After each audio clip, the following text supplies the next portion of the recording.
오늘 본문 말씀은요, 너무나 유명해서 교회 다니지 않는 분들, 또 하나님 모르시는 분들도 많이 알고 계시는 것 같습니다. 특별히 학생들이 공부하는 그런 곳에 가면요, 진리를 알지니 뭐 이렇게 많이 적혀져 있는 것 같아요. 이 말씀이 많이 유명해서 제가 이 말씀을 준비할 때 좀 쉽게 준비할 거라고 생각을 했는데, 준비를 하려고 하니까 쉬운 일이 아닌 것 같습니다. 하나님께서 저에게 겸손하게 원하시는 것 같아요. 다 안다고 생각하지 말고 하나님 앞에서 새로운 마음으로 말씀을 보기를 원하시는 것 같습니다. 이 자리에 계신 모든 성도님들도 내가 다 아는 말씀이구나 이렇게 생각하지 마시고, 하나님께서 오늘도 말씀으로 새롭게 은혜를 주실 거다 기대하고 소망하는 마음으로 함께 은혜를 나누었으면 좋겠습니다. 아멘. 예수님이 제일 먼저 말씀을 하시죠. 요한복음 8장 31절 읽어보겠습니다.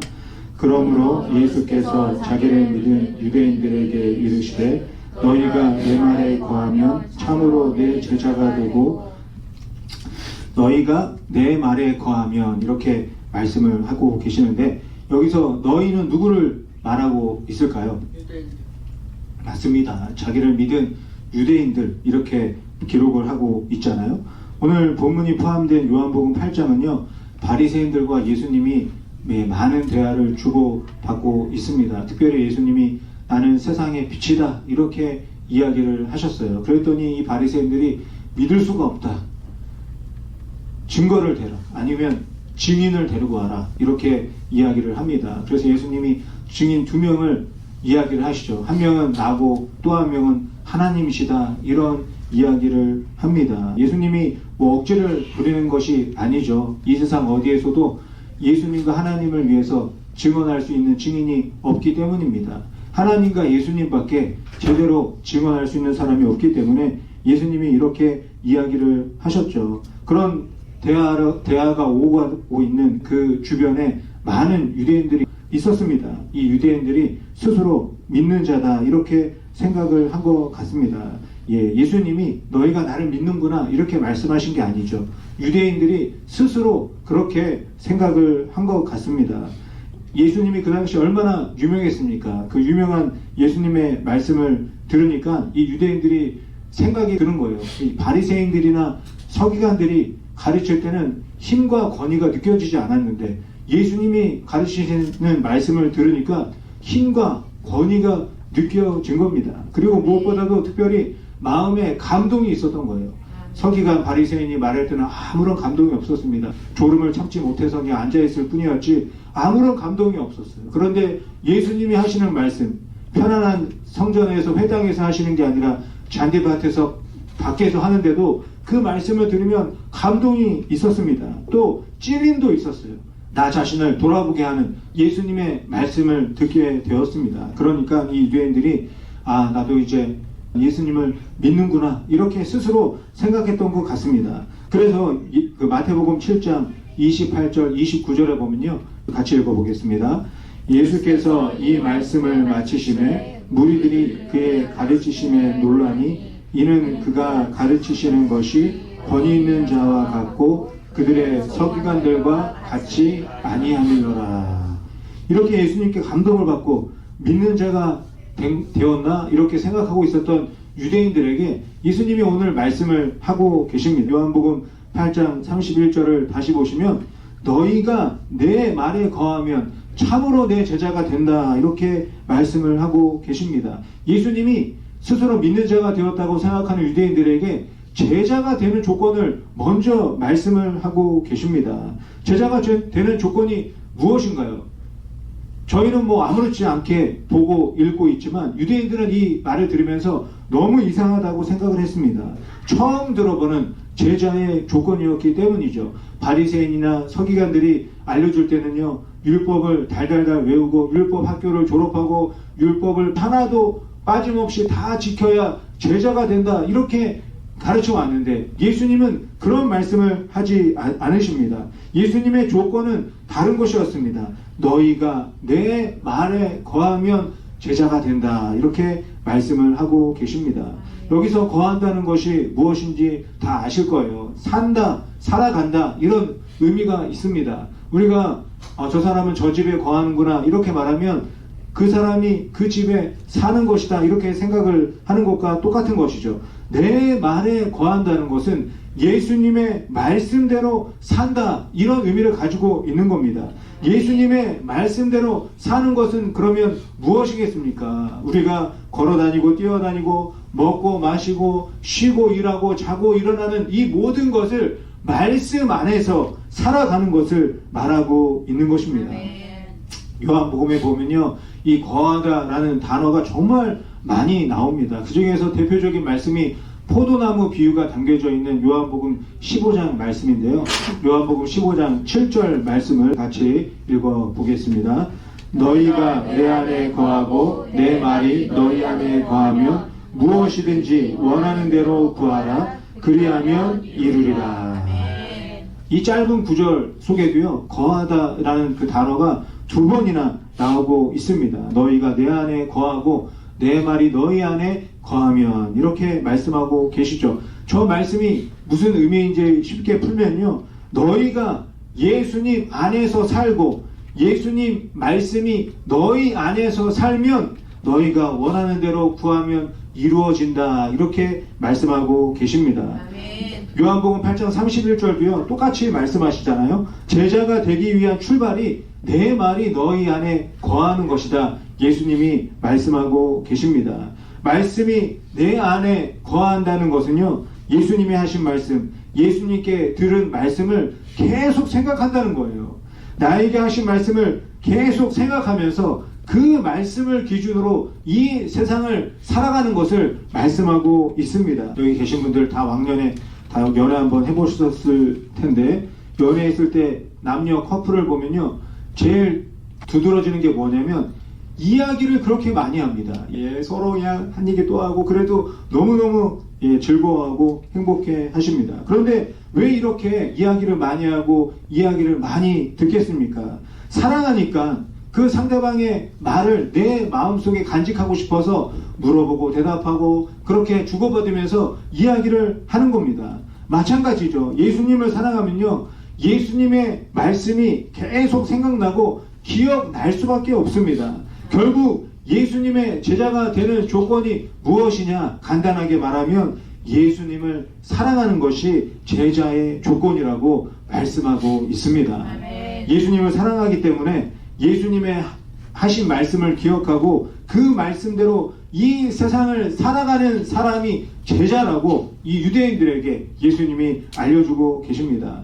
사도행전 6장 7절에 보면요, 이 제자의 수가 점점 많아졌다 이렇게 말씀하고 있는데 우리 같이 읽어보겠습니다.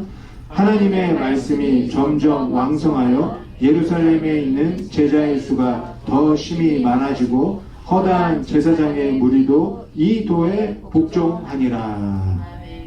이 말씀을 보면요, 제자의 수가 점점 많아졌다 이렇게 말씀하고 있습니다. 그리고 그 이유가 무엇이냐? 하나님의 말씀이 점점 왕성해졌기 때문이다 이렇게 말씀하고 있습니다.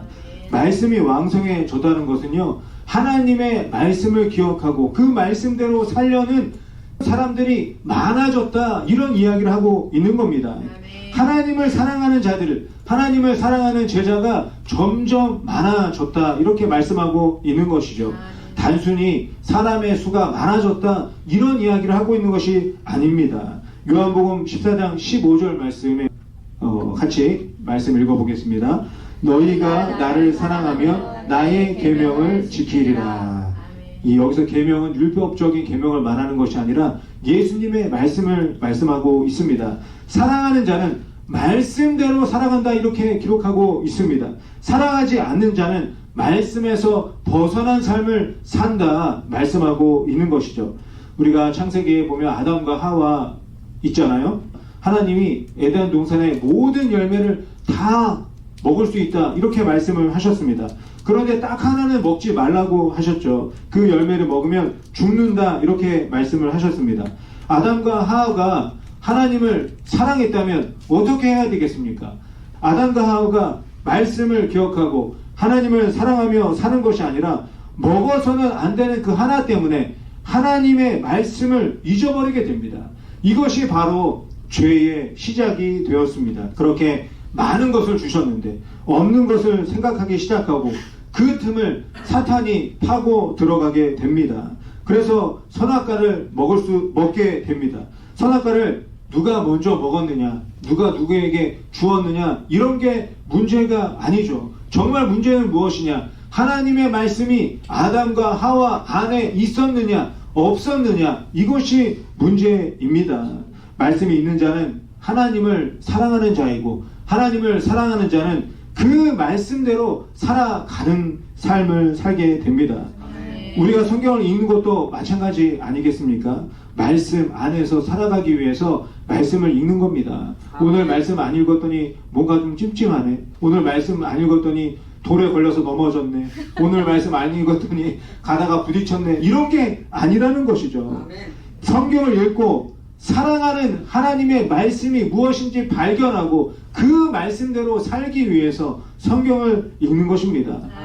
그런데 예수님 앞에 있었던 유대인들은 어땠습니까? 예수님의 말씀을 듣고 감동도 받고 자극도 받았지만 말씀대로 살아야 되겠다, 이런 마음이 없었습니다. 여전히 말씀대로 살지 않는 율법적인 신앙을 갖고 살고 있었습니다. 그래서 예수님이 유대인들에게 내 말이 너희 안에 거해야 제자가 된다, 이런 말씀을 하신 것입니다.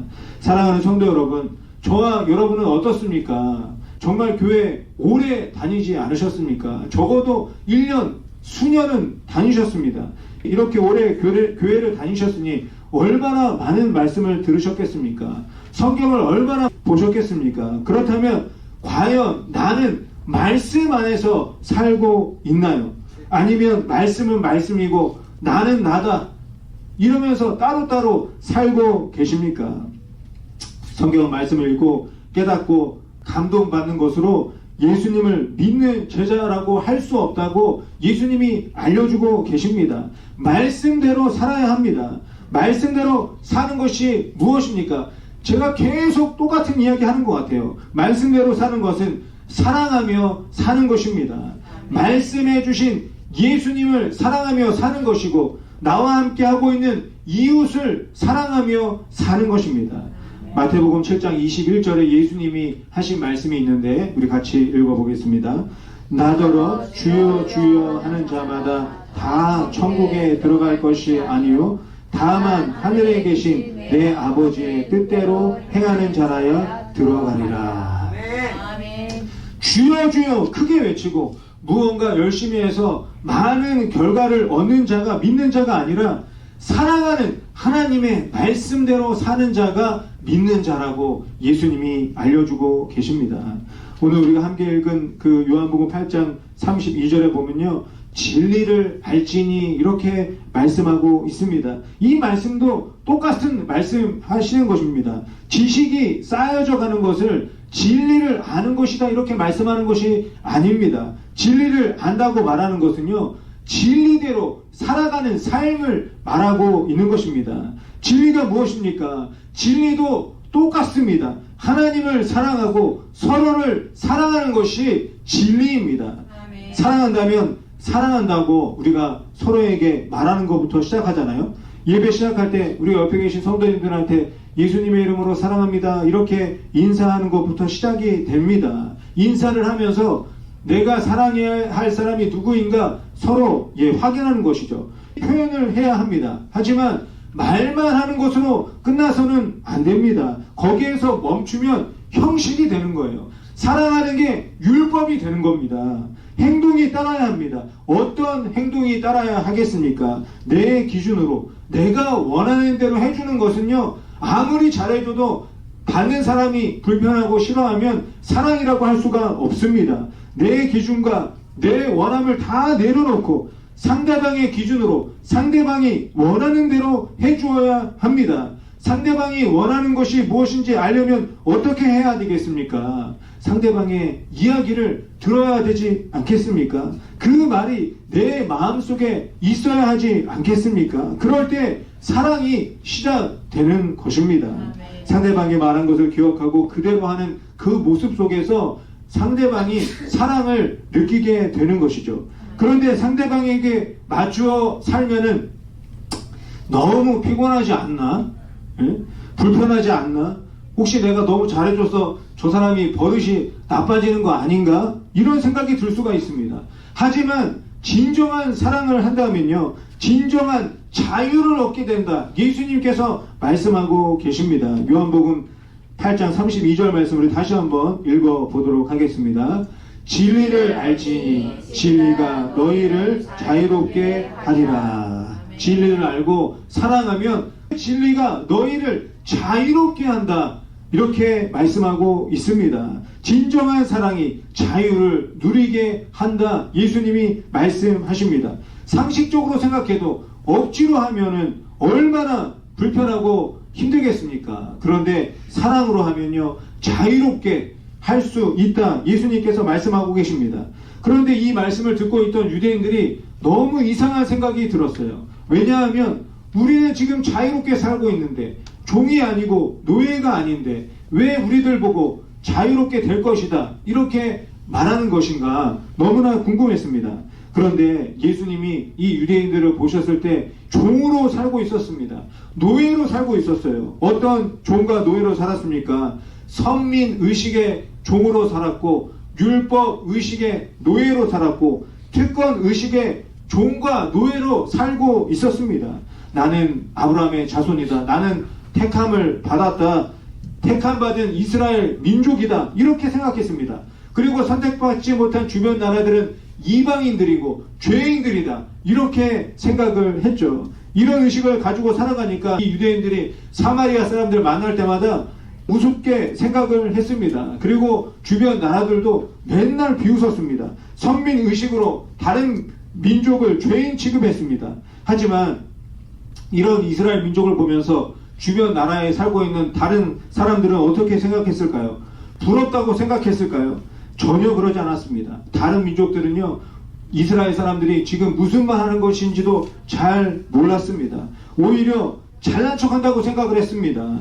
선택받은 민족은 우리밖에 없다고 고집 부린다고 생각을 했습니다. 이스라엘 민족이 선택받은 민족이 아니라고 말하는 것이 아닙니다. 선택받은 민족 맞습니다. 그런데 왜 하나님은 이스라엘을 선택하셨는지 우리가 생각을 해야 합니다. 모든 나라를 다 선택해 주시든지 아니면 아무도 선택하지 않으시든지 이래야 공평할 것 같은데 왜 하나님은 아브라함을 선택하시고 이스라엘 삼아 주셨을까요? 그 이유가 무엇이겠습니까? 하나님께 선택받을 수 없었는데 선택해 주신 이 하나님의 은혜, 사랑받을 수 있는 조건이 아무것도 없는데 사랑 베풀어 주신 그 하나님을 감사하고 기뻐하며 살라고 선택해 주신 것입니다. 받을 수 없는데 받게 된 그 은혜와 사랑을 이웃에게, 주변에게 나눠주고 보여주라고 선택하신 것입니다. 그런데 이것이 무슨 특권인 것처럼 으스대고 뽐내고 그렇게 이스라엘 백성들이 살고 있었던 것입니다. 절대 잘나서 선택한 것이 아닙니다. 이스라엘이나 유대인들이 다른 민족보다 특별한 것이 무엇이 있겠습니까? 다 똑같은 사람 아닙니까? 하나도 특별하지 않습니다. 수많은 기적으로 애굽에서 나오고 또 많은 선지자를 세워주고 율법을 허락해 주시고 성막을 베풀어 주셔서 그 자리에 임재하신 이유가 특별해서가 아닙니다. 특별하지 않지만 은혜와 사랑을 베풀어 주셔서 하나님을 기억하며 살라고 그렇게 해 주신 것입니다. 그런 삶을 통해서 하나님의 은혜와 사랑이 온 천하에 흘러 넘쳐나길 원하시는 것입니다. 그런데 유대인들은 그렇게 살지 않았잖아요. 아브라함의 족보가 아니면요, 그 사람은 개 취급을 했습니다. 율법으로 다른 사람들을 맨날 정죄하기만 했습니다. 할례 받지 못한 사람들은 동물 취급을 했습니다. 신을 만난 모세가 이스라엘의 지도자라고 자랑만 했습니다. 이 모든 것을 베풀어 주신 하나님의 은혜와 사랑은 다 까먹고 없었습니다. 저도 이 말씀을 준비하면서 제 어렸을 때 모습이 자꾸 생각이 났습니다. 제가 대학교 1학년 때 동계 수련회 금식 수련회였는데 거기서 정말 성령 체험하고 은혜를 정말 많이 받았습니다. 그래서 단기 선교도 다 가고 또 교구 총무도 하고 또 직장을 다니면서 일하다가 그만두고 풀타임으로 캠퍼스 사역도 했습니다. 또 교회 그렇게 열심히 하니까 교회에 가면 성도님들이 또 그 믿는 친구들이 엄청 칭찬을 해주셨습니다. 그러니까 제가 그 칭찬을 듣고 그때부터 제가 특별하다고 생각을 했습니다. 특별하다고 생각하니까 어떤 일이 생겼냐? 단기 선교 안 가는 친구들이 믿음이 없다고 생각이 들었습니다.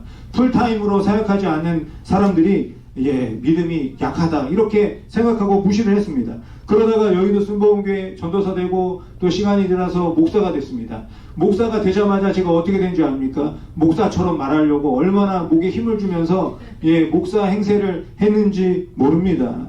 정말 지금 생각해보면 정말 너무나 부끄럽고 죄송할 뿐입니다. 제가 특별한 줄 알았기 때문에 그런 행동과 모습이 나타났었던 것 같습니다. 사랑하는 성도 여러분, 정말 제가 특별하겠습니까? 다른 성도님들이나 다른 목회자분들은 특별하지 않나요? 다른 교회는 의미 없는 교회이겠습니까? 교회 다니지 않는 분들이라고 해서 함부로 이방인 취급해서 되겠습니까? 아니죠. 목사가 뭐가 대단하겠습니까? 하나도 대단하지 않습니다. 목사로 살 수 없는 저를 이렇게 살게 하신 하나님이 대단한 분 아니겠습니까?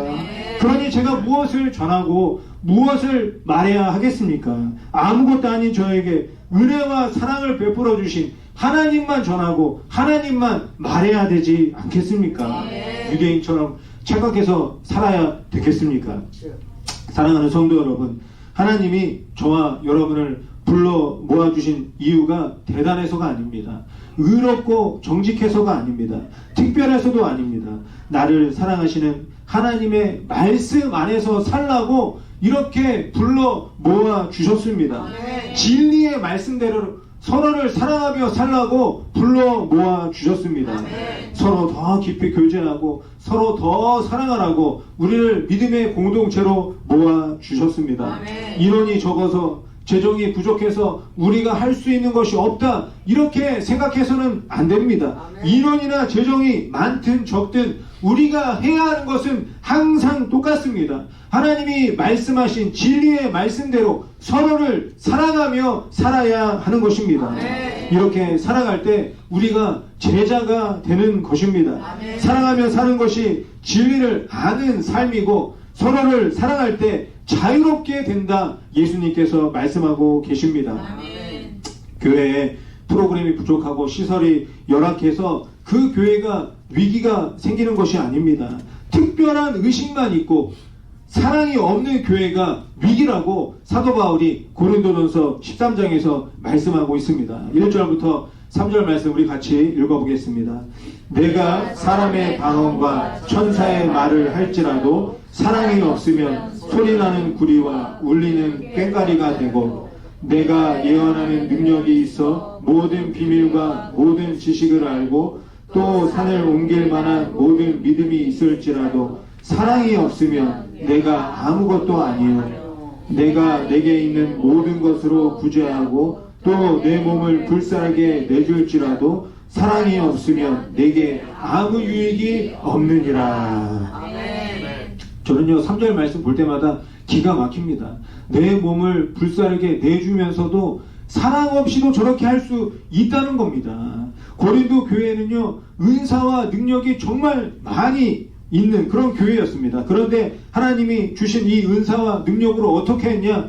서로 비교하고 서로 경쟁만 했습니다. 교회에 모든 게 다 있어도 사랑이 없으면 아무것도 아니라고 말씀하고 있습니다. 사랑이 없으면 아무 유익이 없다 이렇게 사도 바울이 말씀하고 있습니다. 교회에 사랑이 없으면 교회의 존재 이유가 없다 말씀하고 있는 것입니다. 하나님은 서로 사랑하며 살라고 저와 여러분에게 많은 것을 허락하셨습니다. 아담과 하와처럼 없는 것 하나만 생각하지 마시고 우리에게 주신 많은 것을 생각하고 서로 사랑하며 살아가시기 바랍니다. 무엇보다 가장 귀한 예수님, 모든 것 되시는 예수님을 저와 여러분에게 허락해 주셨습니다. 그 예수님 안에서 우리가 서로 사랑하며 살아야 할 줄 믿습니다. 그러면 저와 여러분이 자유롭게 된다 말씀해 주고 계십니다. 서로 사랑하면 율법적인 삶에서 자유할 수 있습니다. 서로 사랑하면 할례 의식과 선민 의식에서 자유할 수 있습니다. 특권 의식을 갖고 다른 사람을 정죄하는 삶에서 벗어날 수 있습니다. 지금 이 시대에 정말 많은 교회가 있잖아요. 그 수많은 교회 중에서 사람들이 정말 원하는 교회가 어떤 교회이겠습니까? 진심으로 서로 사랑하는 교회입니다. 말만 하는 것이 아니라 현수막에다가 적어 놓는 것만이 아니라 정말 사랑하는 교회입니다. 정말 사랑하는 교회인지 어떻게 아는지 아세요? 그 교회 다니는 사람이 하는 말을 들어보면 그 교회가 사랑이 많은 교회인지 알 수가 있습니다. 예, 우리가 정말 서로 살아가는 교회가 돼야 될 줄 믿습니다. 누가 새로 왔을 때 이런 생각이 많이 들잖아요. 와, 한 명 왔구나. 저 사람은 어떤 일 하면 좋을까? 이런 생각을 하는 것이 아니라 정말 아무런 조건 없이 차별하지 않고 서로를 사랑하는 교회가 되어야 될 줄 믿습니다. 그러기 위해서 말씀이 왕성하게 내 안에 거해야 합니다. 말씀 속에서 진리를 알아야 합니다. 진리를 알고 말씀대로 서로 사랑하는 제자가 많아져야 합니다. 그런 교회로 하나님께서 이 하와이 순복음교회를 인도해 주실 줄 믿습니다. 사랑하는 성도 여러분, 오늘부터 이 진리의 말씀대로 지금 내 옆에 계신 분들을 서로 사랑하며 살아가는 예수님의 제자가 되시기를 예수님의 이름으로 간절히 축원드립니다.